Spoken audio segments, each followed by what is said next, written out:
All right, we're back. Judd'z Budz, episode 175, which I only know because Hoppy said it about a minute and a half ago. Wayne, I'm just proud of you for remembering. plus, yeah, I'll be honest. For half a second, I was like, "Oh wait, fuck, what was?" Like as I started saying 170, I was like, "Oh shit, I'd already forget." Wayne Gretzky plus Kalen Addison wore 76, the first. Like the 2020, 2021, like 3 games in the league. I'm pretty sure he was 76 that for those 3 games. Anyways, as always, your host Spokesy, joined by my good buddy, Mr. Z Hoppy. Hoppy, how we doing? For once, mentally, I'm like fully here. Physically, we're in shambles. Yesterday was the state fair outing with a toddler and a pregnant woman. There's a battle. And mentally, you're okay. Mentally, I'm fine. Like, everyone actually managed pretty well. It's just like when we got to the end of it and she decided to park way too far away, things weren't good. Like, he was finally like at his end, so I had to carry him for a lot of it, and that hurt the back. I got these most underrated thing that people don't do enough is getting like legit fitted insoles for their shoes, and it's incredible. But I got these shoes that, like, for whatever reason, it's just like the squeakiest shit ever. Like, these insoles just don't quite fit in right. So I just took them out a couple weeks ago, and it, like, for short distances, like, I don't know any difference, right? Dude, a whole day at the fair without those, my feet are destroyed. My back is destroyed. My wife is even more destroyed because, dude, that was a lot of walking that we did. So I'm physically gone. Mentally, I'm mostly here. I think we're good. All right, we'll work with it. How are the Sox? Well, they won, I think. Yeah, they won. I don't know. As I said, I think at this point, every week, the last month and a half, begrudgingly got back to baseball this year. And I do regret it. But it's working out so far. For now. But you were just talking about the insoles or whatever. Here's a little fun fact. I can't own a pair of shoes that doesn't give me blisters. I don't know how it's gotten progressively worse year after year, but like I think like part of it is just I have this weirdly sharp fucking heel bone situation that like it puts holes in my shoe. Like every pair of shoes that I own like has like I'm ripping apart the back of it just with these goddamn heels, and it is so fucking painful. And now it's like all these shoes, because I usually walk to work, but I've had to take a blue bike the last couple of weeks just because now my shoe, like my heels hurt so fucking bad. Like not the bone part, but like literally the bottom of my foot and my heel. Like it's like feels like it's exploding. Like the other day I woke up, and you ever just like, I don't know, not stand up too fast, but like just like jump down off the surface after a while and your feet are just not ready and it just hurts so bad. I just did that getting out of bed, which is pretty much, it's usually my back or any other part of my body that I feel like I'm dying every time I get out of bed because my body's a disgrace. But now it's extended to the feet. I'm like, I have nothing. I have no part of me doesn't hurt all the time. This is bullshit, dude. Dude, if we're gonna complain about shoes, for me, I cannot, and I'll never understand that people do this. To me, it seems like serial killer move, even though everyone has them. But the really low cut socks, I cannot.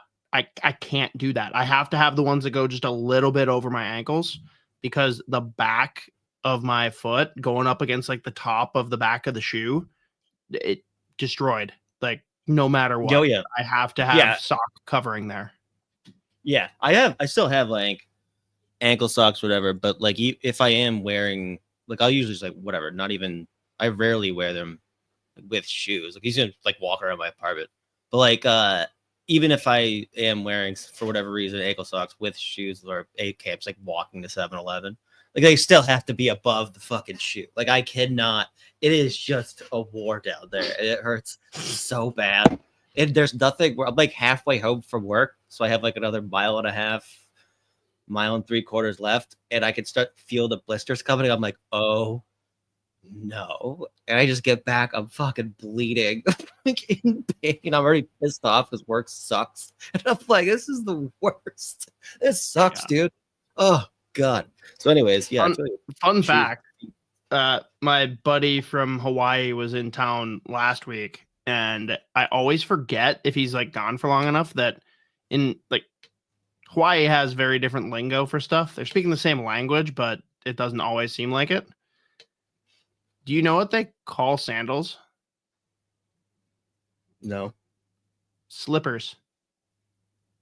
Like that's what they call them. Like if you say sandals, it like takes them a second to be like, oh shit, yeah, that's what you guys call that, huh? It's like, no, we're not the weird ones. Fuck you. That kind of rocks, dude. Because they'll try and spin it that way. They're like, oh yeah, that's right. You guys are weird. Like, dude, there's like 10 of you on this island. You're wrong. Yeah. Not me. Yeah. That's like anyone's like reading a town name in Massachusetts, and we're like, no, obviously that's not how you say that. And we're like, what do you mean? It literally says Worcester. That's Worcester. You're like, what? Yeah, what kind of moron can't pronounce Worcester? Sound it out. Well, what are you gonna fucking pronounce every letter? Obviously not. Like, that's a stupid way to live, dude. Fucking nice try hard move. Yeah, dick. We're efficient. That's what we are. But yeah. Anyways. I guess we could probably talk some hockey because we do have stuff to talk about this week. Dude, right?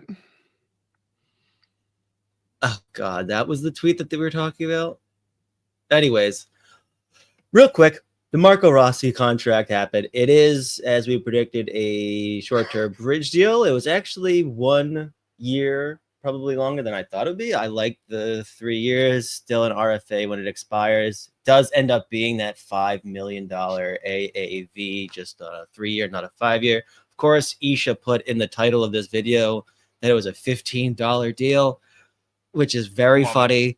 I really enjoy that. Just he's got $15 over 3 years. Just gonna save that up. Spend it wisely, Marco. There's people out there that would still think that's being overpaid, and the Wild gave him a deal. So.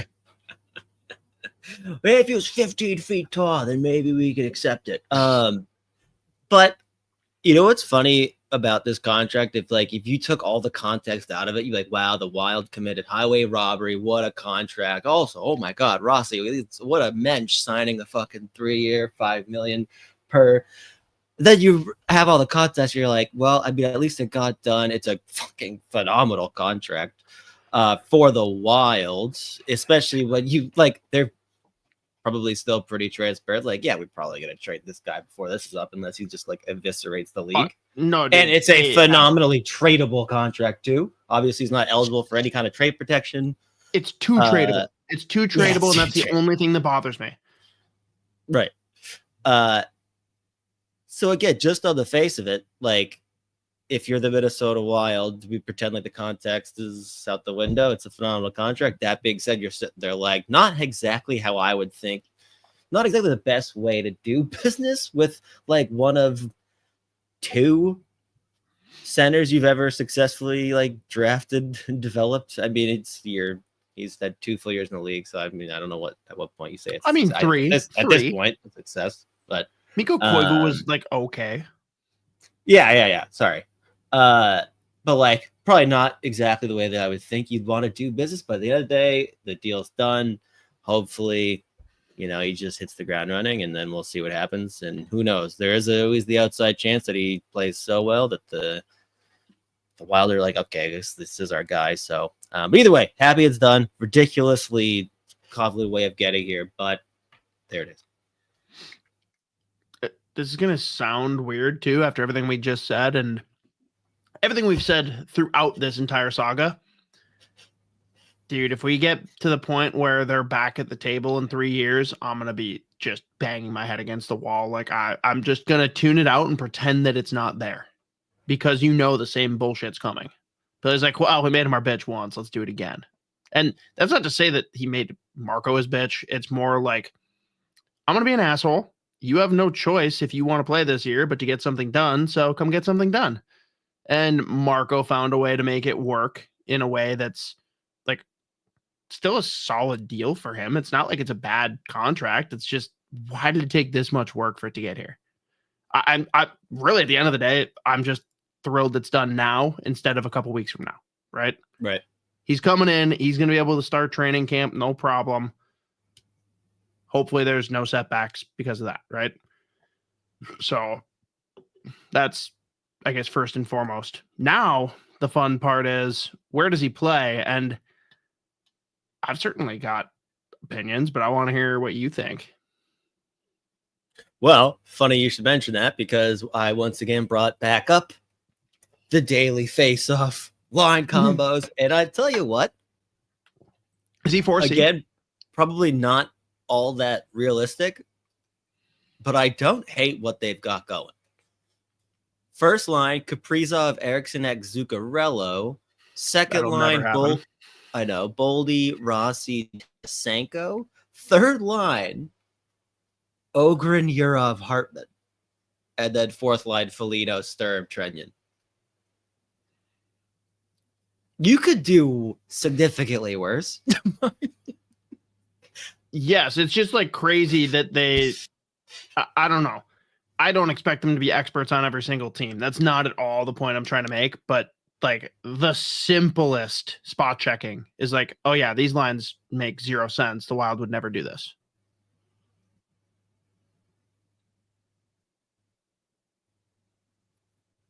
I don't know if you heard any of that. I also don't know if it's your internet or mine.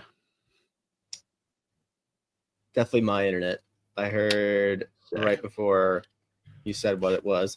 So say it again. I don't even know what I said. I don't expect them to know everything.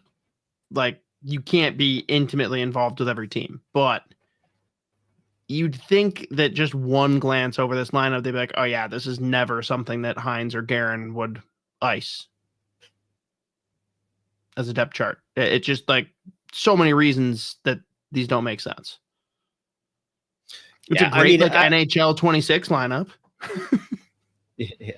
Yeah. I mean, I would have just looking at those forward lines, the first one that you're like, it would be very shocking if like they start the year off with Johansson in the press box. Like, I feel like it's just a given that he's going to be on the ice, even though like that contract is obviously like a nothing contract, like whatever. But I mean, would they ever really put Ohgren and Yurov on the same line? I don't know, maybe.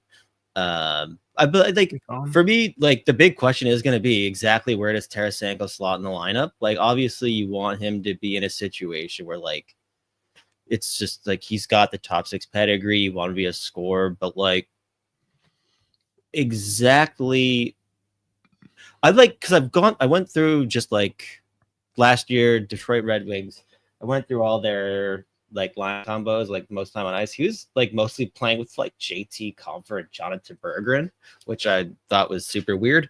And then like his third most like common line mates were like Larkin and Raymond. And I think they played like a little over 100 minutes of 5-on-5 together, like of the entire season. I really don't know what's going to be the best possible option for him. I keep going back and forth because like my initial thought is like Kaprizov, Rossi, Zuccarello. That's exactly where I want it to be. Right. But it makes sense for a lot of reasons, both on paper and the sense that like if Billy's serious about moving Rossi, get your show pony out there, put him in his best spot, right? Mm-hmm. Like that is how you get him moved. Oh, look at this. I have a 3x5 signed for this guy who's torching with Zuccarello and Kaprizov. Let's go.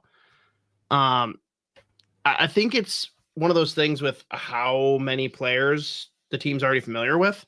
I think both Tarasenko and Yurov are going to very much be just throttled up and down the lineup until they find something that fits. And that's what they're going to go with. I don't think there's going to be any like pre-planned, like, oh yeah, this is the perfect spot for either of them, because I don't know if they know exactly what either of them are going to bring, other than the fact that they're bringing something different to the mix and they both have crazy fun upside. But where are you going to maximize that? And I have no freaking clue. Right. Yeah. I mean, like, so I guess realistically, the big questions with some of these guys, like obviously, like Tarasenko, exactly what is going to be the best situation for him as far as line mates go. Like, Yurov and Ohgren are almost like part of the same question for me. Where I'm like, I just look at the personnel they already have locked up. Like, I'm still trying to find a place for Ohgren to be in that top six. I mean, I think the most realistic, if he is here day one and he's a full-time NHL guy, probably the third line. But at the same time, again, is that like, would that be some combo of those three, like Yurov, Hartman, and Ohgren? Because I mean, like, you're still wondering, is Yurov going to start as a center in the NHL? Assuming again he makes it out of camp, which I assume he will. Good thing with Hartman is he can play both. He pretty much split his time between center and wing last year, like right pretty close to 50-50. Then we saw how good he was in the playoffs, playing up higher in the lineup. I like, and would they even be wanting to have those in the same? Like, I don't really know. Like, so back to the point where it's like, yeah, we're gonna be showboating some of these guys. I kind of wonder if like the first 10 games though, you're gonna see just like a million different line combos. I kind of want to see that. Like, I just want to like, it's because I really want these kids to stick. Same time, Johansson's gonna be in a lineup somewhere. I don't know. I got to comment on one of those things though, because you said like Yurov and Ohgren are kind of in the same boat. I think it's different. One, Yurov's not going to be sent down, whereas Ohgren still certainly could. But also, we don't know if Yurov is going to be a center or a wing to start out here, and that's going to have a huge impact on where he might slot into the lineup, right? Like being a center could mean that he's on the first line. It could also mean that he's pushed down to the bottom six because they want him to get acclimated and actually figure out the role. I just don't know where that's going to land. I'm not going to sit here and pretend that I've like done a deep dive on his film room. And even if I did, that's KHL versus what's going to happen here. So I think we first need to know, is he a center or a wing, at least for what the Wild expect for the first half of this season? Right. That's what I was mentioning before too. And I honestly think if he comes in, training camp looks good at center, and you want him to start as a center, like I don't think there is a spot for the top six at that point because you got Rossi and Eriksson back there.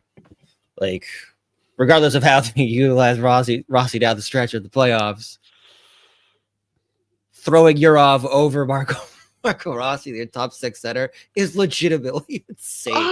Unless Yurov just enters and torches. I was just gonna say though, like, it's not even a matter of torching. Like, if Yurov comes in and looks the part, like, even if he's like a notch below Rossi, I can absolutely see a world where he's 2C and Rossi's 3C. Like, I don't agree with it. I wouldn't advocate for it. I don't think it's smart, but could I see Billy leaning into that? Absolutely. And actually also fires Tarasenko. I think you finally actually have that all Russian line, the Kaprizov, Yurov, Tarasenko first line. That could be absolutely electric. And then you could throw Boldy and Rossi or Boldy, Eriksson, whatever. I don't know. Boldiak, Ohgren, Rossi, Zuccarello, Hartman. The fucking Ohgren, Eriksson, Boldy line that I've been screaming for since they drafted Liam Ohgren. We need it. Yeah. I don't know. Yeah, I guess like the more that we sit here kind of talk about it, I just have a nagging suspicion Ohgren starts in Iowa. Because, like you said, there's just no way that Yurov's getting sent down there. There's no way Johansson starts game one in the press box, and at that point, like, your options are pretty limited. Like, outside of them, like, barring help. That's the other thing. Like, every single fucking like possible line combo we throw out there is all like, by the way, this assumes full health, which is stupid to even do this. Like, I don't know why we are. But it'll be interesting. Are like onions. Yeah, there you go. Everyone's have layers. It is funny too, because I pulled up the most commonly used line combos at 5v5 for Minnesota last year too. Like, Marco Rossi's the center on both of the first two. Like, he is, just because he only got to play 82 games. Like, he is by far the most utilized forward. And it's just like, yep, of course he is. But yeah, either way, long story short, yeah, like it's just nice that the Rossi, for now, the contract's done. Well, no, it is done. Yeah, we're good. Stress about it later. Yeah. And now there's also talk about potential Gustafson discussing some extension talk with Gustafson coming into preseason here. It sounds like, I think the way that Russo said it, it was like Gustafson's open to. When I first read it, it sounded like they were starting. And then I read it like a couple hours later. I was like, oh, wait, he's open to contracts. That's okay. That makes a lot of sense. This one is going to be interesting, by the way. I actually have no idea where this is going to go. So I asked Joe about this in last week's episode, which anyone that didn't check it out, Devin Dubnyk is an incredible interview. That guy is so funny. Such a beauty. He is an absolute beauty. And I said it in the episode too, but like I did not realize he had that level of personality when he was with the team. Like it was never really properly showcased. Guy's awesome. So anyone that missed that interview, go back last week, check out Fellowship of the Rink. Devin Dubnyk rocks. But I asked Joe about the goalie situation. And I'm like, all right, how does the Gustafson thing shake out? And more importantly, 2 years from now, who's the Wild starting goalie? He says Gustafson. But he also said 1A, 1B with Wallstedt, which is what we're all hoping. And I think it's the perfect solution. Like, if you can get Gustafson under a reasonable number for, I'd say, anywhere in the range of like 3 to 4 years kind of vibe, which probably isn't going to be cheap. I'm okay with that if he's like having a good season. Like, we were defenders last year. Now, granted, do we think that he'd pop off like he did this year? Maybe not, but I think we believed that he was a lot closer to the elite goalie that we saw than the shit goalie that we saw. And I don't think Wallstedt's there yet, but we've been pretty outspoken too. It's way too early to give up on this kid. So many factors led to what was a bad season last year, and goalies don't pop until their mid-20s by and large. He's got a couple more years for that. And I think working under a fellow Swede, being able to share the net more or less, ride whichever goalie's hot, I think it does really well for both of them. It gives competition at the same time as giving good support, having a little insulation for when a guy maybe isn't there for a week or a month.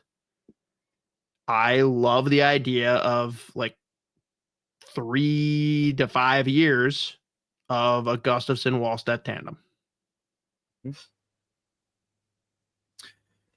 Yeah, I mean, I would imagine, like, because beyond just the specifically with Wallstedt, like, whatever, people are gonna have opinions about how it's gone. So I don't even really care about any of that. The bottom line is we have absolutely no idea what he's gonna look like coming into this season. Like, even when he's been very, very good in Iowa and was literally an all-star, an AHL all-star his first years, he was still like right around or still below 500, just above a 900 because that team was so fucking bad. Yeah. So we have like no idea what he's gonna look like now that he has. I can't believe it's so funny that like he had such a bad year last year. He's like, hey, congratulations, you're now starting your $2 million one-way deal.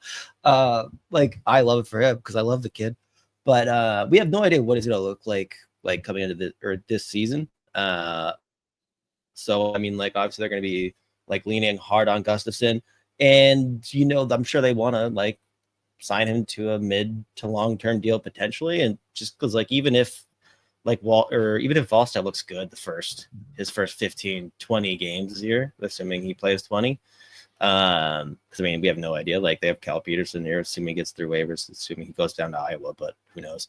So like, you still can't just confidently project that the 2 years of this contract are gonna be great for Wallstedt anyway. So I was just like going through what Russo was saying too, and he had mentioned that like on Evolving Hockey, like on a long-term deal, I think Gustafson was coming in around like 7 point something. That feels high.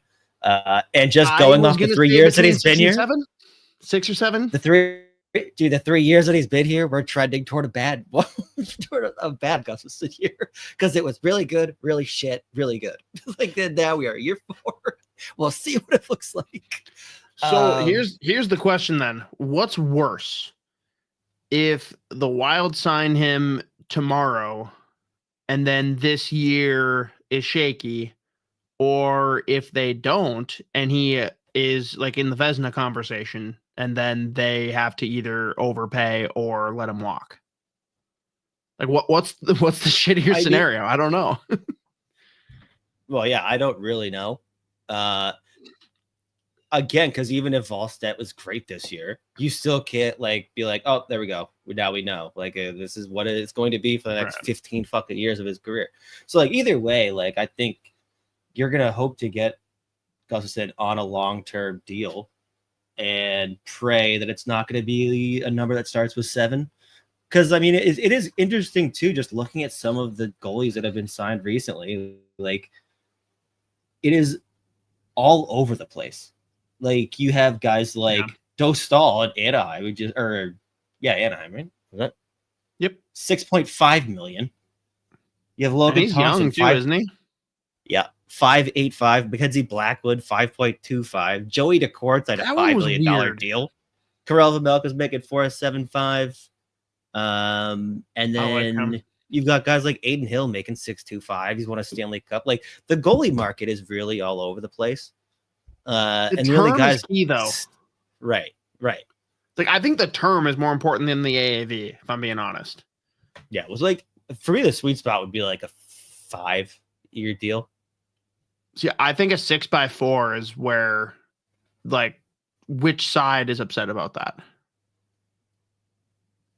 Yeah, I mean, like you have to give him a good contract right now, just because again, like you have Wallstedt for 2 years at whatever 2.1, and like again, even then you still don't know what it looks like beyond that, anyways. So like ideally, you don't want to just assume that Wallstedt's gonna like come in completely turn last year around and just like light it up for 2 years and be confident that like this is the goaltender that we're gonna have here for 15. Like so either way, just like might as well. I am down with giving Gustafsson a 5-year deal. Decent enough dough, like 5.5, 6 million, 6.25. I don't know. Like he's put up ridiculous numbers when he's on. Which is again, the inconsistency makes you nervous. And then it's like if you get this contract wrong and Volstead doesn't go well, then you're kind of up a fucking creek. So like you're like, ah shit, we have nothing, and we're spending like $9 million on goaltending that can't buy us a win. So it's gonna be interesting, but either way, I'm confident that he is closer to what we saw last year than what we saw 2 years ago. So I am very much happy with giving him 5 years. Because again, you still want to buy Volstead more time. Like, don't want to just be like, all right, here you go. Like, good luck. 35, 40 games this year. But like Joe said too, like ideal scenarios like 1A, 1B. For I don't know, couple of years. So we'll see. Like a Boston. It's just so weird looking at the goalie contracts now. It is. Yeah, I don't know. And it's still like it's the one position too where like even with the cap like going up significantly for the first time basically in our fucking lives. I mean, since it came in, I'm not like, let's just give goalies more money. I'm like, that scares the shit out of me either way. Well, I'm fucking terrified and I don't want to not have it either. So I don't fucking know. You know what scares the shit out of me is that I don't think any of the front offices know more about it than we do. And that's not saying we know a lot. That's saying no one fucking knows about goalies. It's voodoo. It is. Year in, year out.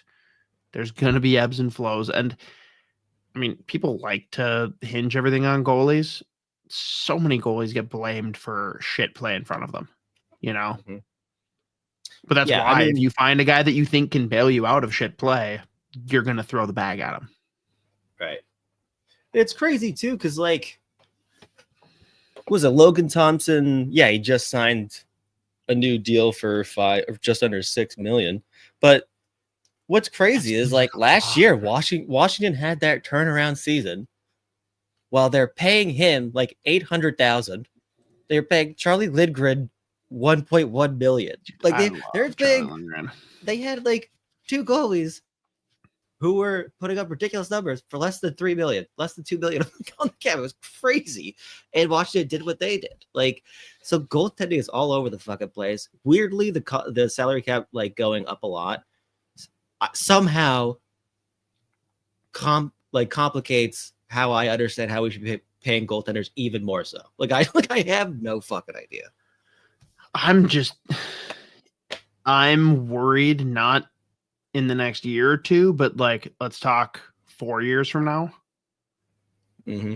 What happens when the cap keeps going up and we start to see baseball where you've got like a third of the league spending to the cap regularly, a third of the team that's like, nope, we're just here to make money, and a third of the league that like kind of fluctuates back and forth depending on how their squad looks. Mm-hmm. Like, I don't like that. I did also learn, and it was kind of surprising, they had a big blowout episode because they haven't had one in a while for 32 Thoughts.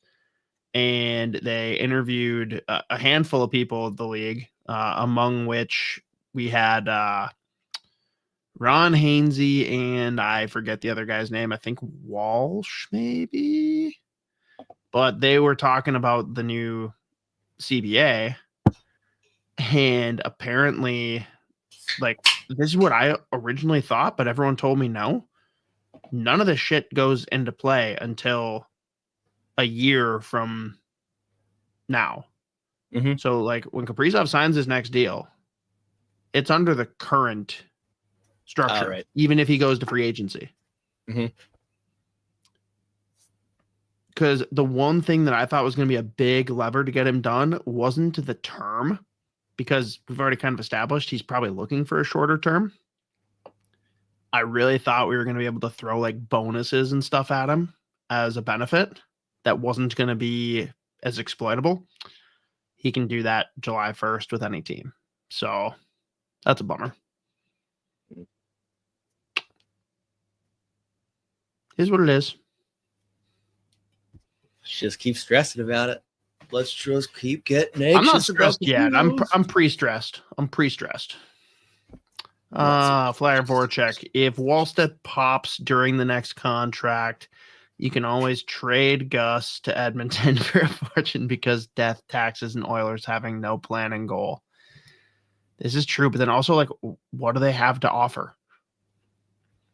Like, Bill Guerin's not going to trade for Ike Howard because he's famously 1 inch taller than Marco Rossi. So say goodbye to that. We'll take McDavid. We'll take the lesser 97. If Edmonton retains. Riley chimes in. It was funny listening to Russo's interview with Gus talking about oversharing information with Wally versus the last couple of years with Fleury. He said they share everything with each other. I haven't listened to the interview yet. I plan to. That's interesting.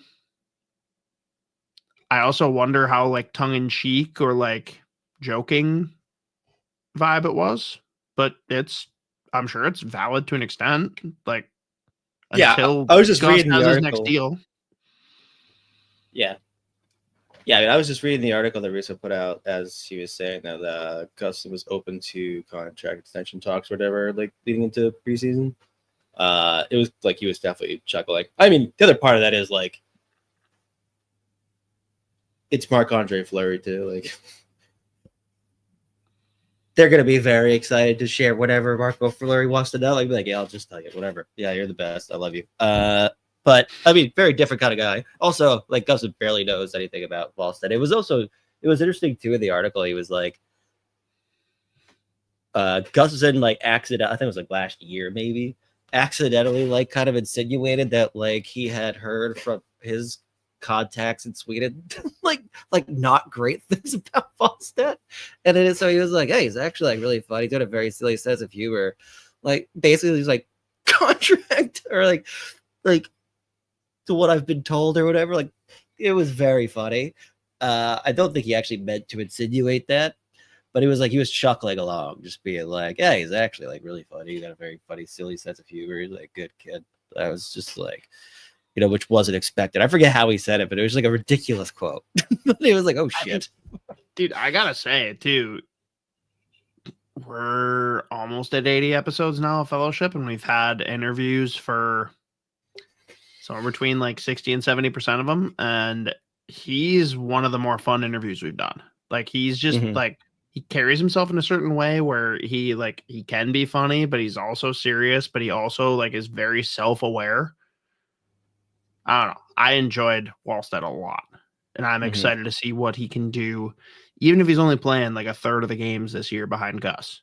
Like I'm excited to see what he can do with a little bit more leash, not having to sit there and look over his shoulder and be like, am I getting sent back down to Iowa? What the fuck? Yeah. I mean, regardless of how it goes, like, you're here, bro. I mean, it's again, it is absolutely absurd that there was a legit plan that they were confident in, that they were going to rotate 3 and fucking like just send him up and down. like whatever. Like, it was insane that they're like, yeah, this is probably a good idea, right? So now it's just like he knows what to expect. He knows what he's been like trading for this offseason. I just have a suspicion that just like taking that weight off his shoulders to start the year is going to at least like help him out a little bit mentally, if nothing else. When the kid had 3 fucking injuries last year, 3 different fucking injuries that like made him miss time, and they're like, let's have you take a week-long mental reset, which like he just was away from hockey for a week. Like, that was a fucking crazy year for Jesper Wallstedt. Very crazy. So here, Wilson. Very, very crazy.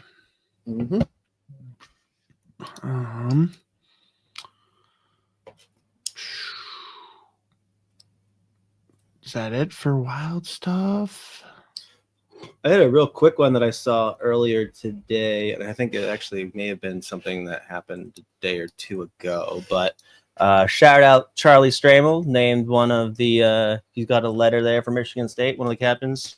So that was just a quick one. Just wanted to mention that. A+. That would be sick. He's got the A. Specifically, though, on the graphic, it like names captured like Matt Basgall, however the fuck you want to say it. And then where it says the assistant captains, the first name is Charlie Stramel, so obviously like he's the lead A, But either way, very cool to get a letter. Had a great year, Michigan State last year, expecting the same again this year. At least wanted to mention it. Shout the kid out. Well, and I mean, dude, look at the guys they're bringing in. Oh, that team's loaded. It's interesting too because like his position is cemented, so now he just like got all these toys to play with, and the coaching staff is going to do everything they can to just find who's the right fit. Can you imagine him and Porter Martone in on a forecheck? I'd piss myself. First captain's practice or first day of preseason, if I'm Charlie Stramel, I'm finding one of these CHL motherfuckers and I am laying them out. Fucking be like, welcome to the Terror Dome, bitch. Like, fucking, this is why'd you want to play college hockey? That's what I'm saying. Fucking day one. Just lower the shoulder, plant someone. Just let the fellas know. And I also just realized it was 11 hours ago that Michigan State announced that, so I was not actually 3 days late for once. Just half a day. So there you go. Half a day. I cannot wait for college hockey though this year. Just like the unpredictability of how the CHL is going to go. Like, obviously, there's a couple guys that are going to be fine. Dude, we're gonna have to set over-unders for like how many kids dip out back for the CHL before that January 10th date. There has to be a couple. And yeah, it's just crazy. It's just crazy looking at how many kids Penn State has. The amount of players that is going to be on that fucking roster. It is interesting. I don't mean this in the wrong way because, like, they're all kids, but I feel like the CHL kids, because of just this being the first wave, a couple of guys getting some decent NIL bucks, I just feel like there are going to be some fragile egos that if guys end up playing like a third line role, they're going to be like, fuck you, I'm out, you know? And like some are going to go in very realistic and understand like how this works. I'm sure conversations were had with coaches prior. And like, let's be real, like Gavin McKenna, I don't care how he plays, he's going to be on their first line because that's just how it's going to be. But there's a lot of kids that I could easily see dipping out because they're like, you know what, screw this. I'll go back and play an extra 5 minutes a night with my old squad. Yeah, I mean, maybe. I mean, it'll definitely happen for a few of them. But like, I think for the most part, like a lot of the kids that are coming to the play college hockey, they are the top dogs who know that like regardless of what happens, like more likely than not, their getting a lot of minutes is pretty much cemented.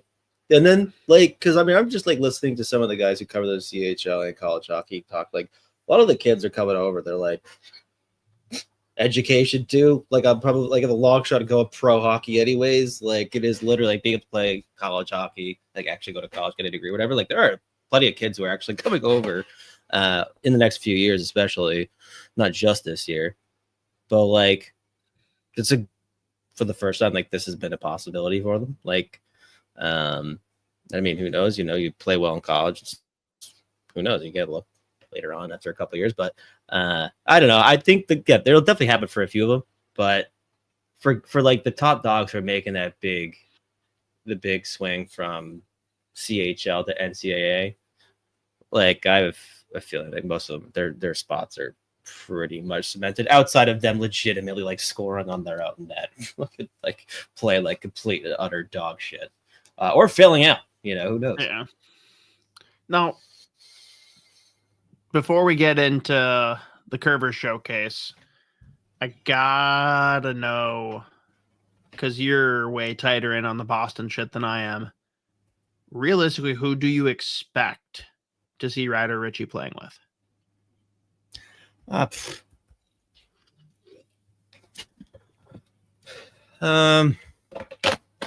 dare I ask you about a wild prospect on a wild prospect show? That was my bad. Yeah, I couldn't even tell you what any of the lines are going to look like at BU anyways, but give me your daily face-off version. Well, yeah. It'd be great imagine if they just threw that. I'd be like, yeah, all right, Hagen's 3C. That on. Yeah, I mean,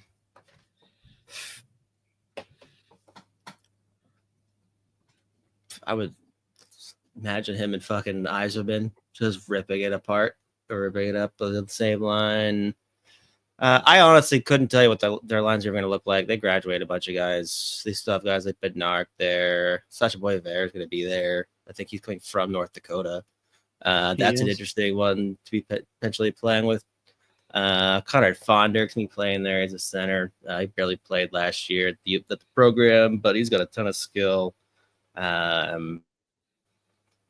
It's a completely different forward group than they had last year, so it could be.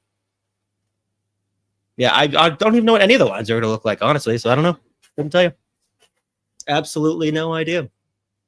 But I mean, I would love to see him playing with like Boisvert though, or Eiserman, or both. I just love Sacha Boisvert. It was sickening when fucking Chicago drafted him in the first round. It was sickening. Equally sickening when he went to North Dakota. So it's weird that I'm excited that he went to Boston. Mm-hmm. Flyer Voracek for Stramel. Am I weird for thinking he'd be an awesome student for Foligno to mentor? Just feels like if there's a niche for him, that would be it. I don't think that's a crazy thought at all. I do think like the physical role that they play could be similar.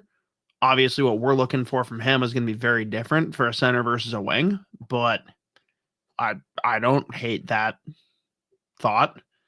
And let's be real. I mean, this is his last year. He's going to be joining the squad in some capacity this March, maybe April, if things go well for him. I don't hate that being something that comes to fruition the next couple of years if Foligno can keep on going. I don't know.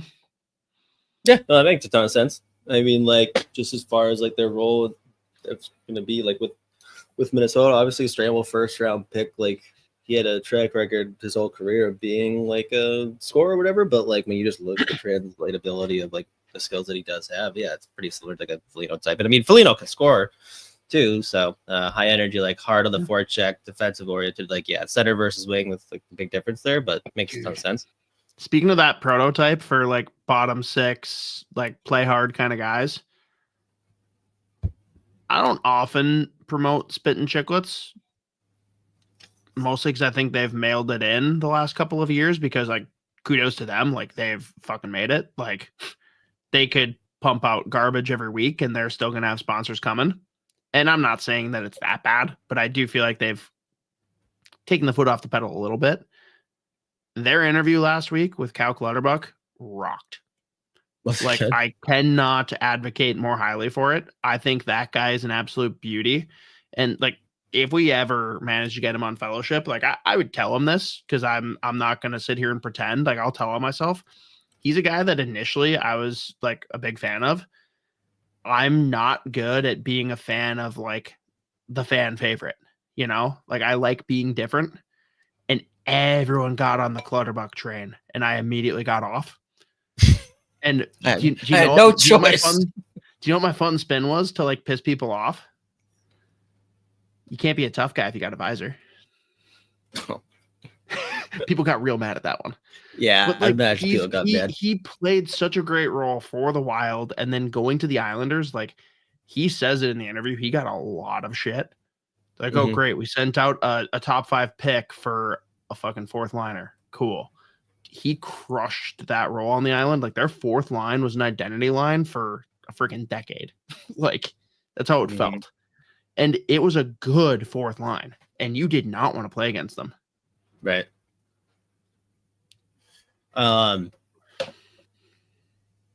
Yeah, no, I didn't. I saw a couple of clips of the Clutterbuck interview that were funny. But I didn't actually go back and watch it. Like again, there's not many of their like all their interviews are great, but that's one that you need to go back and listen to. Very, very good. Well, but all right, Curvers. Mateo wants us to talk about who you're keying in on, who is worth watching, and I'm not sure what his note means. Yurov already confirmed, meaning Yurov will be playing. That's confirmed. Mateo Bueller, chime in. I think that's what he means. Yes, he does. All right, so Yurov will be playing in it, which is very fun. I mean, who do you want to see something from, or who are you curious to just see participate? Because I'm gonna be honest, I feel bad. I'm more curious about some of the guys on the other teams. Yeah. Is that bad? I can't pay fucking rosters. I literally had all this shit up and it all crashed. If they give me a Rick Snuggie line, in. All the way in. we need that. Who did we decide was the last guy for that group? I feel like we filled out that line, and I can't remember who the third guy was. Oh, I can't remember either. Also, did they actually say who was going to be the curve? Yurov. Just actually. They're going to send him out one. It's like the Four Nations where like they announce like, here are our 6. The rest, TBD. Yeah, I mean, like, we just got one. Assuming the guys that they just drafted are like this past year are going to be there, like obviously like excited to see Yurov play if he really is. I would assume again he's taking part in that, but like I mentioned this probably like the first couple weeks after the draft. Like I went back and watched a ton, pretty much every single playoff shift, especially of the Lear Miradovsky. I think that's how you say his last name. Because they drafted like the third or fourth round, maybe. He is so much fun, and he is just a horse. He plays 1,000 miles an hour. He's got a ton of skill that like he doesn't like. It really popped at the playoffs. I would like to see him again. obviously, if Adam Bannock's there to showcase that, like his skill, would love to see him. Those would be two specifically. But then obviously again the year of like idea of him being the Kerber showcase would be sweet. And then I don't know if like how many of those defensemen have been going for the last 4 years. Like I don't know how many of those guys would be. I was gonna say, do you think Juracek and Boyum participate at all? I don't know. Maybe like is Juracek healthy? I mean, I'll never feel confident saying yes. Yeah, fair enough. Yeah, I don't know. Like love the player, hate the health. I don't think I would be. There's no way Bouillon was going to be there because I mean the kid's going to be. That's the other thing I was surprised to see that like they said or that they have mentioned that Europe was definitely going to be there because like I would assume again that he seems like the NHL guy that's going to be there day one. So it's my sense too, right? So I'm wondering though because this is like kind of a matter of going out there with your peers too. Like Bouillon is the leader of this age group. In a sense, like at least from an athletic standpoint, why not get him out? Even if he doesn't play every game, like get him out there and have him be part of this and be in the mix with the boys. That's at least where my head's at. But if they don't send him, I'm not going to be like shocked or bothered. I just feel like there's reasons to send him. Yeah. I mean, again, you're always that guy. Think about it. He hasn't had more than like 5 seconds off of hockey for the past like 5 years with all the different things he's been competing in and winning. So maybe he just like they're like, hey, we're going to keep you here because you're with the big club. He's like, no, I want to play, please. Like, I'm so bored. Let me go play. Yeah. For the love of God, please let me go. It's not a bad like confidence booster to get him out there and like dominate that tier after being yanked in the postseason. Yeah, you know, like also like a Riley Height one too would really like to see him again. I'm interested to see a full year in Iowa for him. I want to see him like him and Haight take over Iowa. They have to be in the same line. Mandated. Mm-hmm. We just got to come up with a third person to join that's suited. Houghton. Any Houghtons around? Does Danny Heatley have any illegitimate children? God, must. Hate Daddy, Height Daddy, and Heat Daddy.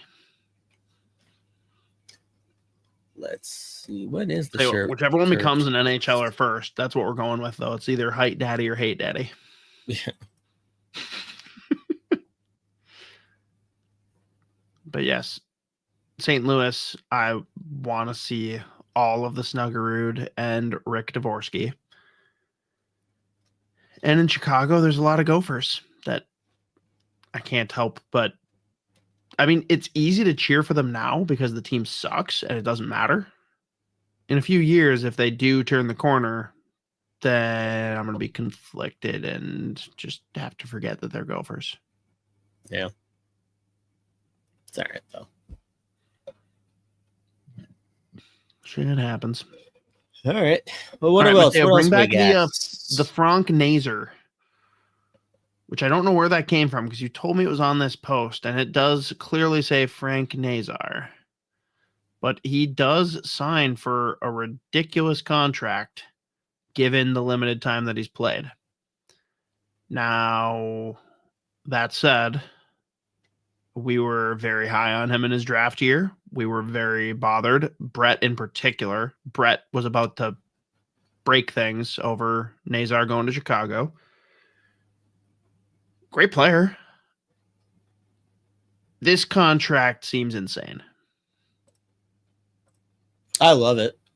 I mean, I love it for him. I'm not besmirching him at all. And let's be clear, Chicago's got plenty of money to throw around, so whatever. But it's just like, I'm surprised that it was needed. Yeah, I mean, I'm sure they're just big. Well, I mean, this is obviously what they're thinking. Like based on what they saw, like especially down the stretch last year, as they gave him more responsibility, more ice time. Like he just looked incredible. I mean, I think he finished right around half a point per game. He played like 50 something games. It is crazy. Like, yeah, the idea of a kid playing less than 60 games in the NHL and then immediately signing like for like just under 50 million. That rules that basically he's getting paid just under $1 million for every game he's played so far. Like, that rocks. I love that. That is fun. And I mean, again, with the cap going up and as he just continues to regress, like, it's gonna be like a comically good deal for Chicago. Like, he's such a fucking it can easily age well. It is weird for sure. And like Mateo's asking, is it a boom or bust contract? Fuck no, I don't think so. Like, I mean, it's gonna look funny if he like just doesn't, if he like flattens out at half a point per game. At the same time, like, I don't know. If I'm like, it's weird listening to like, because I remember this is like a random one, just because like I actually stopped listening to Chicklets probably like 2 years ago. At least like not as like I don't even remember the last episode I listened to be honest with you. I remember when Samuelson signed when Samuelson signed in Buffalo, that 7-year deal, which was crazy at the time.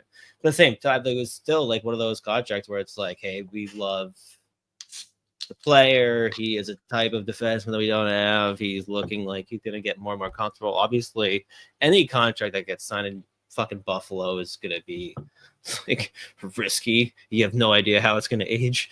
Even if they're like good, like you still just don't know. But I remember this, like, I think it was Biz, like going like, what the fuck is going on with like these young guys getting these like long deals? Like, it's smart business because if they fucking hit big time and you've waited, oh my god, I just like somehow I don't know how that screen is unlocked. Did you see that? It just went dark. I did. That was scary. I could see. Freaked me out. It did like, accent though your delightful candle ambiance in the background. Hell yeah. Like we could see the reverse of this with Rossi. Like, I mean, like if you wait until the last possible to give him that big deal, you may end up paying a ton of money for on a contract where a player fills like 2 years of that, as far as like what you really want them to like be like what you want to be paying them for. It's when they're young, like, because that's just the way the league's going. Like they're getting better at a younger age. So obviously you want to pay them when they're younger. I will say, like, to defend Biz, because he was part of the 03 draft class. Like, he played in the league and he knows a lot of guys that were similar age range. Like, that's just not how contracts were done. Right. I think it's less like, why would you pay this kid, than it is, holy shit, like, this is not how it was for us. What the fuck? Right. Yeah, no. So I just remember that specific one as a reference, but because I remember like there was like a stretch of contracts where the reaction was the same every time. Where it was like no matter how good the kid was or what they had done the first few years, they signed like a long-term deal and they had only been in the league for a year or two. Like the reaction was the same every time. Where it's just like, what the fuck are they doing? Blah blah blah blah blah. And it's like, well, no, dude. Like if you look at like the best players in the league right now. Like a lot of them just like are already popping at 24, 25 years old. You want to be paying them like when they are giving you the most value anyways. So it makes sense to like take that risk or at least like bet on the upside early than have to like wait till they're 27, 28 years old and then give them like that 7-8 year deal. Yeah. That you're signing up for like a contract that's only going to be worth it for like half of it potentially. So, but I can wrap my. This one was crazy. That. I mean, this one's great. This was obviously totally nuts. But I'm all in on it. To your point, there, 27-28 is still okay because you are getting their best like 3 or 4 years conceptually, and then they fall off. I wonder how long it's going to take for the league to catch up with this shift to paying guys earlier. To being like, yeah, dude, you're 31. Fuck you. You're not getting the money that you think you're getting, even though you're a player. And there'll be exceptions, obviously, like as a generational talent, whatever. But like, and it's weird because I love this player and I think he's worth what they're paying him. But like, in a few years, does JT Miller get his 8x8? I don't know. And maybe it's that the cap raises enough that 8x8 is still nothing. Even though I guess the max at that point will be 8x6, whatever. But like, you get my point. But I do think that paying guys once they are past 30 is going to be a lot different. Whereas as long as there's a 2 at the front of their age when you sign the contract, you're going to feel okay about it. Once there's a 3, I don't know. When do we start to see that slope down? Because you can't pay everyone max dollar. If you're going to pay these kids early, how long does it take for us to catch up and not pay them late? Yeah. But whatever. I don't know. What? Mateo, what do we got? Oh, wait, sorry. Just because I think part of this was just this wasn't a fucking insane tweet, by the way, from Bleacher Report. Fucking like that was an outrageous tweet. Comparing it with the Kaprizov contract was legitimately like, oh my god, it's like. Yeah, this is totally apples to apples. This is unbelievable. Slayer, like, we just had to like Kaprizov with Chicago one more time. We had to do it. Damn it. Thank you, Lazarus. Mm-hmm. Yeah, what else we got? NHL. Yes. Confirmed. Penguins are for sale. It's not really news because they've been for sale for a while, but it sounds like there is another group that's interested in purchasing them in lieu of Mario Lemieux getting back in the saddle, which it's crazy. First off, it breaks my brain realizing that they've had the team for like 4 years now. Oh yeah. It does not feel like it's been that long. That's like so weird to me. But also that they're going to basically double their money in that time span when the Penguins have been asked. They did. Like, nothing, what the fuck? Yeah, it's a great brand. Right. I mean, hang on. Maybe selling now is the perfect time because everyone just assumes they're getting McKenna. If they wait and then they don't get McKenna, splat. Yeah, I like it is funny that they're getting double that product. They're like, yeah, since we came in, 0 playoff appearance. Was it 1 playoff appearance or 0? Since they've owned the team, I think it's 0. One of the best in the past decade plus.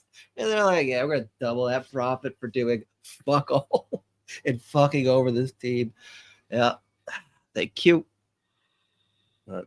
I mean, I guess I'm still not used to them having like the Penguins broadcast having the same scoreboard as the Bruins. Well, I just can't. It legitimately breaks my brain every time. That's all. That was my main contribution to that topic. The scoreboard. What do we have? One more? I feel like I remember there being one more thing that we were. I think that was it for NHL. Okay. Unless you had anything, because I don't think there's been anything too noteworthy of late that I can at least come up with. Don't believe so. Nope. Luke Cunnin to Florida, by the way. Major news. Luke Cunnin to Florida. Good for him. That poor bastard has just been like, dude. I think it was like 2 years ago. He was in San Jose when they were just absolutely atrocious.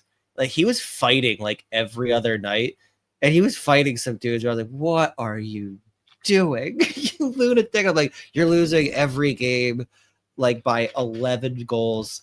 And he's just like getting punched in the face 42 times a game. I'm like, this guy, I love Luke Cunnin. This dude rocks. He's a psycho.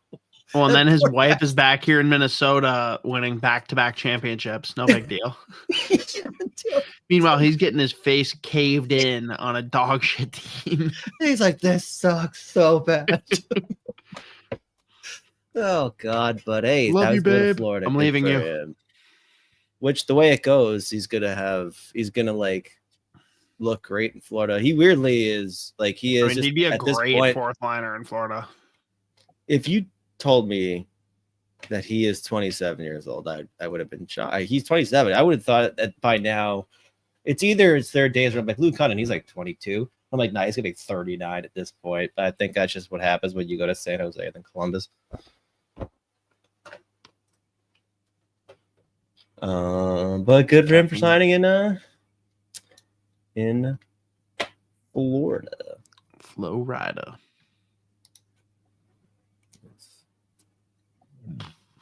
All right.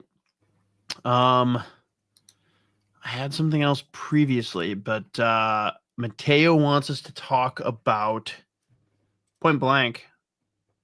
Do our Book of Mammoth, Kachina Mammoth, Utah Mammoth, formerly Utah Hockey Club, formerly Arizona Coyotes, formerly Winnipeg Jets. Okay. Do they make the playoffs this year?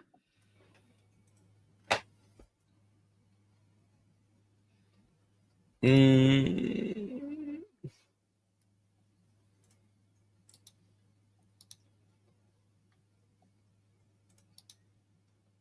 mean, I just want to say yes and give them a wild card spot.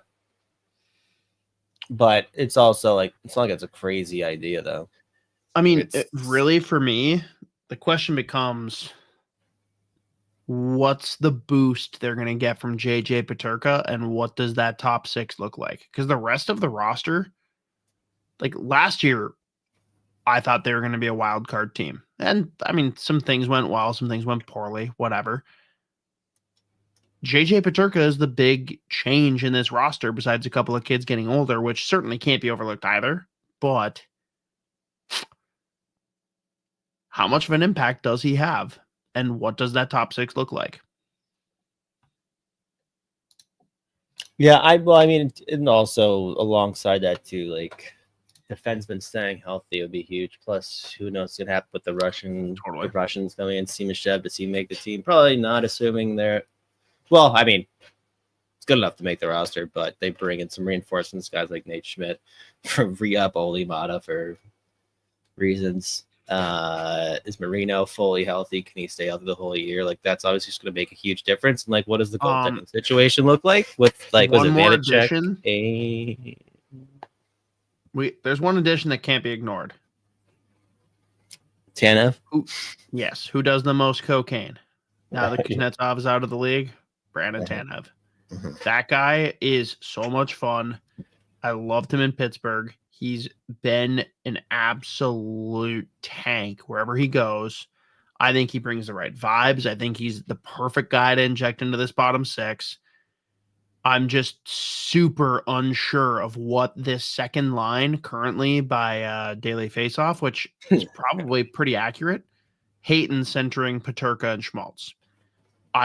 That could be an elite second line. It could be dog shit, and I have no fucking clue how to decipher it. Because I really like their first line of Cooley centering Keller and Genther. That's fun. So fun. Like, way too fun for me to handle. I think their bottom six fits exactly what you're looking for in a bottom six.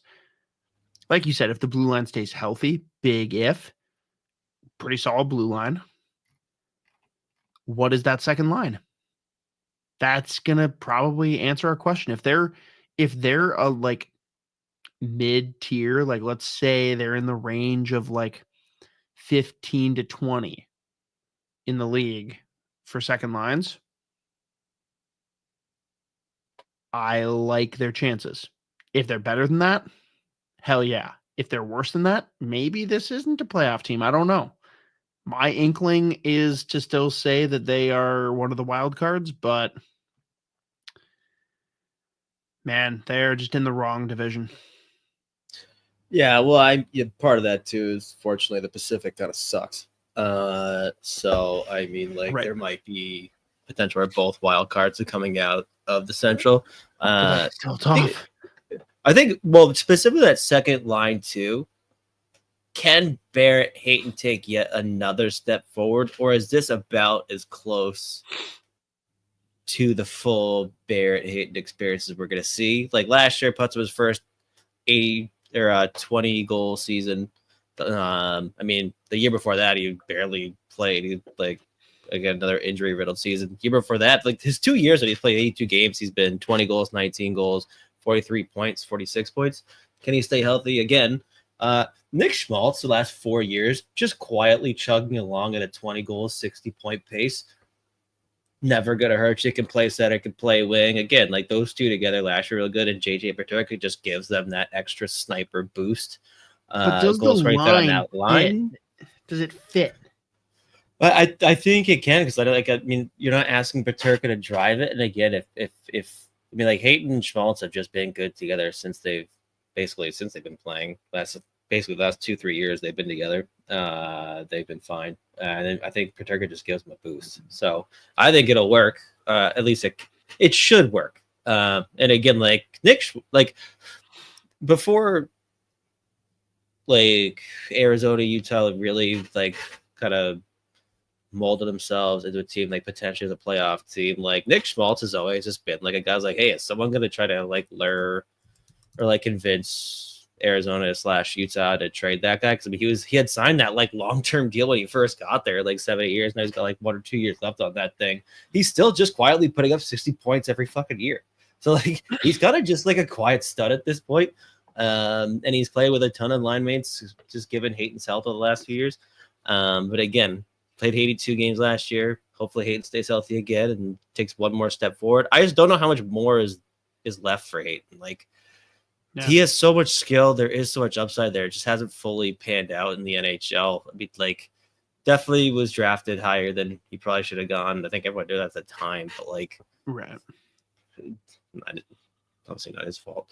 But I just need to know, can he be a 50-60 point guy? What did Chaika learn in those illegal workouts that had him be like, Hayton, my guy? I think it was the year after. Well, it was the year after he got caught. Yeah. If he got caught on the first go, like, come on, dude. Remember he got like right before he got caught, he was just like openly trying to go to New Jersey. I was like, what the fuck is wrong with this guy? He's like 14 years old. He's a goddamn general manager. He's just actively trying to get out of his job, go somewhere else. Like, this guy's crazy. You know, he did better as a 14-year-old GM than the owner's kid did as a 14-year-old social media manager. So that's a good guy. But I did love the social media manager bit. That was very, very fun. This is out of control. Other thing is fuck it, Bo. Mateo, Dylan Guenther is 6'2", so they can't be small. But yeah, Clayton Keller kind of small. I was gonna ask though, like, do you think that it could make sense to bolster both lines in a weird way to flip Guenther and Peterka? I think what you saw last year in that it's hard to split. I know. Guenther is just like, I know. Obviously it's a good way to like immediately juice Peterka. But same it's time, also like Guenther juicing Schmaltz and Hayton in a sense, right? Potentially, I don't know. But yeah, that's me totally spitballing. That's just like a random, hey, maybe. Right. But I mean, man, fuck it, who cares? Try it. Schmitty to go. I think Utah's success comes down to how the goalies play. If they're above average, they will push for a wild card spot. And their D should help them be in the game most nights. I like their goaltending, if I'm being honest. I'm not saying like I love them, but I think Vejmelka's a solid goalie, especially as a 1A. Having Vanacek as like a guy that could push to be that 1B. Stanley Cup champion, Vitek Vanacek. Now, yeah, the thing is, if Vanacek's floor just falls out and Vejmelka's got to carry the load, different story. So I put less on Vejmelka than I do on Vanacek to just be like a serviceable 1B. Yeah, I don't know. I mean, like Vejmelka played 50. He started 55 games last year. Year before that, he got hurt. Year before that, 49. Yeah, I mean, I think Vejmelka's their solid, just one. But like I think they're gonna hope Vanacek plays enough games. Like it's like not quite the 1B because that still strikes me as more like a 2A plus. Yeah, like I would imagine if Vemelka, again, you're always assuming health. Just based on how much you played last year, they probably are going to potentially ask him to play like 60 games. Again, he started 55 last year. Connor Ingram is still with them, yes. But yeah, they're definitely good enough to flirt with a wild card spot. It's, as we all know, like last year, we all had Nashville pegged as as either like 1, 2, 3 in the Central, and they were. But it's hard to blame people for that. Like, no, that's what I'm saying. That's why I'm saying, like, who knows? Like, they're definitely good enough to play the wild card spot. They might just do it. No, I know. I'm just saying. Like, yes, on paper they look they are flirting with a wild. Okay, never mind. I'm just gonna stop. It's insane. That was insane. I hated that. I keep forgetting that Brunovic's there. By the way, that is very weird.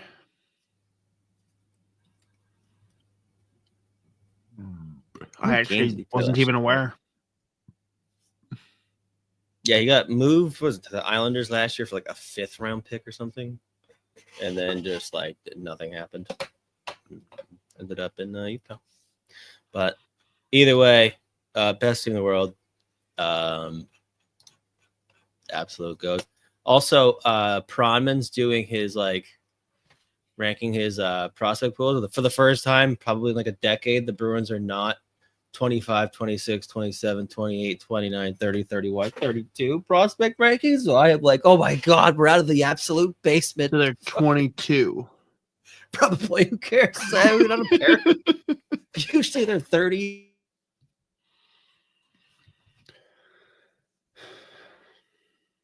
Uh-oh. Did we lose him? I don't know if it's him or me.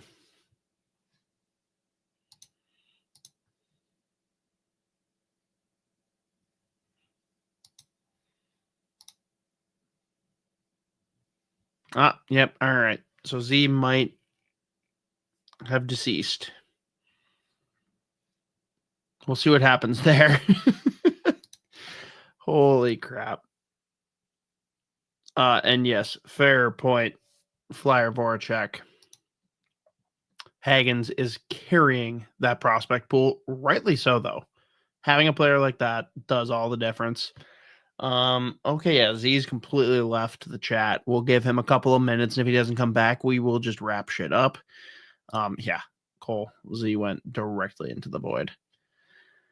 He made it through most of the episode, though, so hard to be mad. Does Iginla push to take Kerfoot's spot on that third line? I mean, I think health is going to continue to be the biggest question mark for Iginla. I think if fully healthy, it's harder to say whether he is NHL ready. I think like he has every ounce of the talent needed to be a middle 6, if not top 6 guy in the next couple of years. It's tougher to say, though, how quickly he can do it just because of all of the injuries that he's battled. So I'm going to say stand by on that one. That's a reasonable question.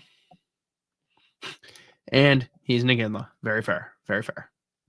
Which means he will torment the Minnesota Wild, of course, in division again. God damn it. Bueller, not seeing Z. If anyone has any last minute questions here, let us know. Otherwise, we might be wrapping here. Oh my gosh, under an hour and a half. This is borderline unheard of. Oh, he is back. There he is. That's so funny. I can't believe that's actually, I don't think that's ever actually happened mid show. You made it through most of the show, though. Like, it's okay. I do have to throw up 2 comments that I talked about when you were gone because one of them needs to be addressed by you. The other one is just an interesting question. We'll go with the interesting question first. Do you think Iginla has any shot of pushing for a third line role? Probably not. I mean, the kid barely played any hockey. Oh, did we lose him again already? Like at this Oh, point. there he is. What? Oh. You're gone for a second. All right. He barely played any hockey last year, so I wouldn't imagine. Like, is there a world where he could get a couple games out the gate? Maybe, but probably not. I imagine they want him to go play. And I mean, like, not just get thrown right into the mix. So yeah, pretty much what I said. Who would have probably made more, like, who would have had a better chance of making the team if he wasn't healthy is honestly Caleb Desnoyers. He's getting surgery, but he was one of the guys. It's always interesting, like, because whenever, like, post draft immediate reactions, like there's usually one or two guys like that's definitely they're gonna be on that team day one next year.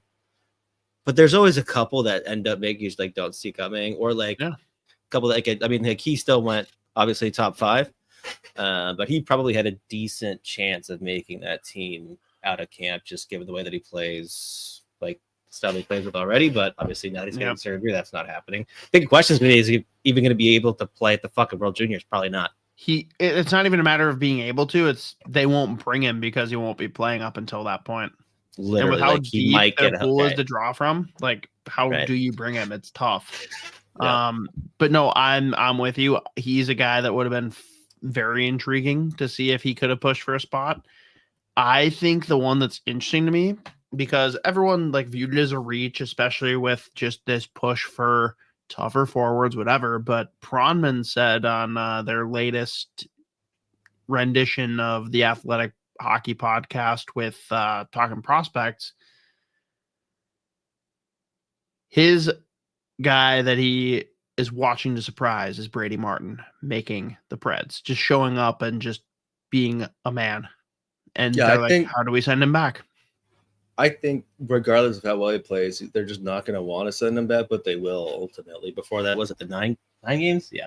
I'm sure he's going to get his first few games. Like, day one of training camp, they're going to fall. I mean, they already love the kid, but, like, they're going to watch how he plays. Like, yeah, that kid is – we can't possibly send him home, even though he probably should start in the OHL anyways. But if we send him home, he's just going to be on the farm half the time.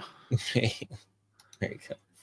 Now, true or false, Z, from Flyer Voracek, James Hagens is carrying that prospect pool. Mostly carrying, yeah. It's a huge boost. That being said, they just had a solid fucking draft. Last couple of years, they've drafted really well. But yeah, obviously Hagens ending up. I still can't believe. Well, I can. We said there was a decent chance it would happen. Like. The idea of him at 7, like 12 months ago, was unheard of. Are you more surprised that he fell, or that the Bruins that they took him once he fell? Yes, that they fucking took him. I was like, they're gonna fucking take Radimir or Kashan Aitchison, and I'm gonna throw up. I love, again, as much as I love those two players, I'm like, they're just going to do this. I just know these fuckers too well, and there they go. They surprise us again. Yeah.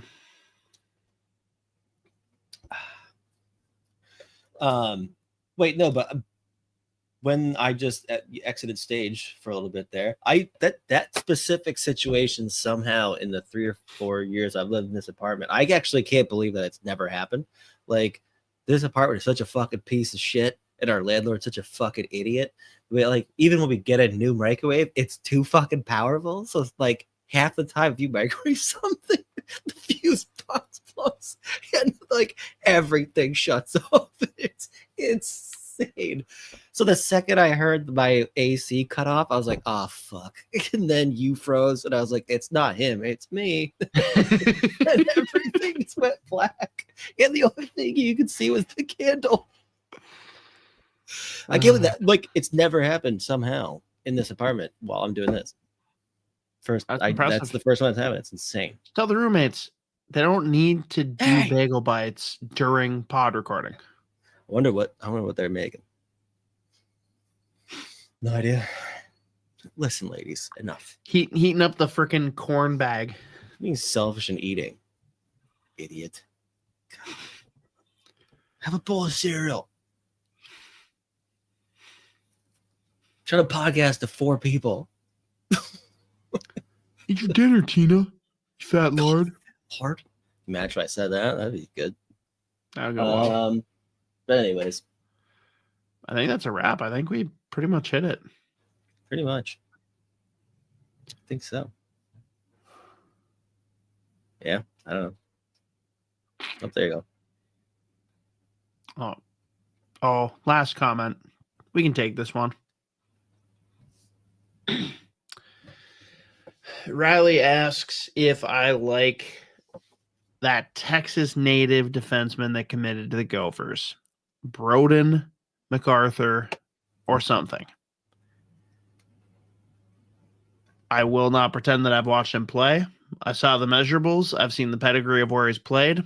I think it's very interesting, and it's just cool to see a Texas kid come play for the Gophers, because I don't know that they've had a Texan before. Kid's going to get a couple of years of the development program. And again, he's big and right-handed. So Bob Motzko's still in his bag. He's 5'10". What? No, he's not.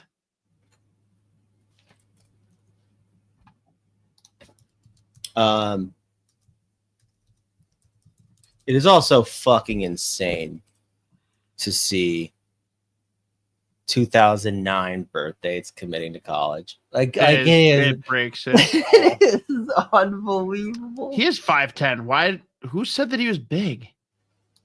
I don't know. See, like I said, I haven't watched this kid he's play. born Like, I in just saw the announcement. 2009, I had never heard of him.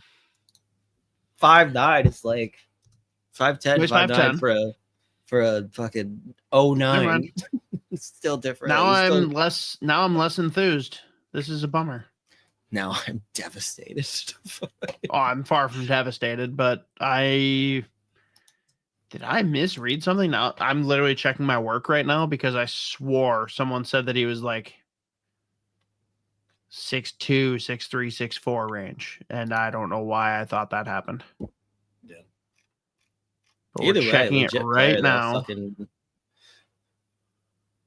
U16 AAA Dallas Star captain, right on point per game as a defenseman.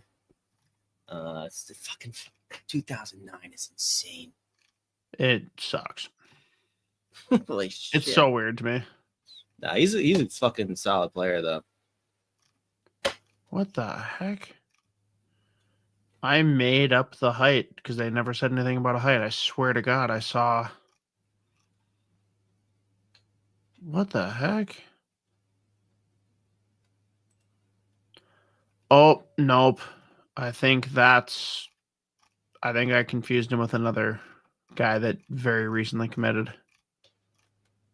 Maybe that's what it is. I don't know why I thought he was big. He's right-handed though, so. Confirmed. What? I don't know how I messed that up, but yeah. So, case in point, like I said, I have not watched this kid play for shit. Very cool, though, that it's a Texan. We'll see how he develops with the program, and that's about all I have. I'm still way more excited about Carter Casey. Pad game, sick. Off the chain. And it's also the first time in a while they've gotten a Minnesotan goalie. So, yeah, we'll take it. Love that. All right. Well, dyslexic. Yeah, he's 10-5. Yeah, exactly. That's a good play. I like that. Oh, God. Schmitty, don't do this to me. Are you kidding me? Will Rossi outlast Billy with the Wild? On one hand, it's like thinking of Leopold being like, hey, that's it. It doesn't make sense in my head. In a normal world, if we take out everything we know about Craig Leopold and Bill Guerin, it's like if everything goes to shit this year for Minnesota, you've already fired 2 coaches. Not many GMs get a third. Like Don Sweeney does, because the Jacobs don't fucking care. Well, no, not get a third. You don't often get I don't know. It's tough to say because, like, I feel like Minnesota's Dean a wasn't different case, necessarily too. his choice. Yeah, I mean, well, didn't he hire Dean? He's the one that like signed the paperwork, but I'm not convinced that that was like Billy being like, "This is my guy." Billy had to be like, Bruce can't possibly outlive another GM. Like, Boudreaux fucking outlasted 3. Like, that was crazy. Very impressive. Very impressive. And we loved every second of it. We fucking love Brucey. So let me take you back to a name that's very familiar to you, Chiarelli. Mm. You remember what he did with Koskinen? Oh, yeah. I'm waiting. It would be like, let's just say things don't go according to plan, which I'm not saying that'll happen. I'm not cheering for it by any means. I think Billy can still make all this work. Imagine Billy trading Rossi at the last minute just to be like, got this guy out. And it's to a team that just so happens to be like one of his only options to go take a new job. And then he lands with Marco again. It's like, oh. That's my wet dream. Yeah. Yeah. We'll know something's about to happen when the Wild start 1-17 and all of a sudden every pending UFA signs for 5 years. No. They all get the Billy G 4x4. 4x4, baby. Yeah. Not 5 years, 4. Yeah. Like, here we go. He's leaving his mark. They're going to change their name, the Minnesota Billy G's, dude. But, yeah. Anyways, next week I will be halfway through, I think, a fantasy football draft. I forgot that I drunkenly said yes to a last drop fantasy football league despite not watching football. So I will be halfway through a draft when we start. So most of the podcasts will be like, hey, who should I take? Hang on. I think everyone in the chat, everyone chime in if you're with us, but I think just doing the draft with Z will the whole entertain episode? half the group. The whole episode? When's the draft start? I think 8 my time. 8:30 my time. Oh, so you might be done by the time we start. Yeah, maybe. I don't remember how many people in the league. Oh, it'd be way more fun if it was like right when we started. Well, I was saying, like, we might be like, I was like, be very funny halfway through it. I'm like, they're like, who do you have right now? And I should like, oh my God, that is the worst fucking team of all time. I'm like, oh, I know. I drafted Tom Brady and they won't let me. Definitely going to have to review your draft for sure. But yeah, I think the draft will be close to wrapped up by then, or you'll at least be on auto draft by then because it'll be at the end. I don't know. I'm going to use every second of the clock. That sounds like way too much effort for you. Yeah, no, I'll be like, I picked 3 players. I'm done though. I don't fucking care. I got 3 kickers. I'm out. Yeah, I'm done here. Started a monopoly. People are going to have to trade with me. Mm-hmm. That's right. Oh, man. We've successfully surpassed the hour and a half mark. We are allowed to retire. Hopefully interesting things happen before next week. Otherwise, we're going to spend the whole time talking about Z's draft. Mm-hmm. Otherwise, one thing that I want a few of you that are still tagging along to brainstorm, I'm going to come up with some fun way with AI to make a video. I don't know if it's going to be like monthly or just as notable things happen. I want to turn the Central Division race into Mario Kart. So that like as the teams are flipping spots, I want to have like something happen as if it's a Mario Kart race. Like, okay. Like if someone from the bottom shoots all the way up, that's for sure a blue shell. If someone that's like bottom couple, like just blows past everyone, like that's the lightning bolt. I think there's interesting things that AI can probably conjure for us with that. But the most important thing that we need to come up with is which Mario Kart character is each Central Division team. I need comments. I need people to weigh in because there's going to be a lot of conjecture around this. Because I'm kind of torn on several of them. Yeah, I haven't even thought about any of it, so No, because I just told you. I'm torn on all of them. I'm only torn. Same. Next week, we talk Central Division Mario Kart.